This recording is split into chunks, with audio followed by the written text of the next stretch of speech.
சிறுவர்களுக்கான குட்டி கதை. பொறுமை அவசியம். ஒரு பாம்பு தச்சு வேலைகள் நடக்கும் இடத்திற்குள் நுழைந்து உள்ளே வைக்கப்பட்டிருந்த பொருட்களின் மீது ஊர்ந்து நகர்ந்தபோது ஒரு ரம்பத்தின் கூரிய பற்கள் பட்டு காயம் ஏற்பட்டது. உடனே பாம்புக்கு எரிச்சலும் கோபமும் ஏற்பட்டு அந்த கூரான ரம்பத்தை கடித்தது.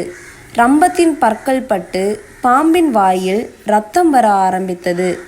பாம்புக்கு எரிச்சலும் கோபமும் தாங்கவில்லை.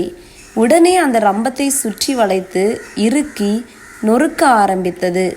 இதனால் வலி அதிகமாகி இரத்தம் வர வர தன்பலம் முழுவதையும் சேர்த்து வேகம் வேகமாக புரண்டது.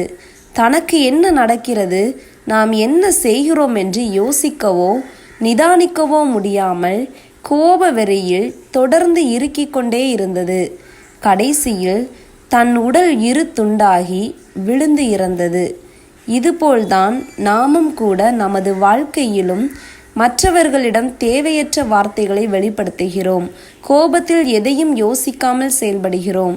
இதன் விளைவாக நாம் தவறுகளை உணராமல் மேலும் மேலும் கடினமான வார்த்தைகளை பயன்படுத்தி கோபத்தில் தடுமாறி நிதானமிழந்து பதட்டம், மன அழுத்தம் இவற்றில் சிக்கிக்கொள்கிறோம்.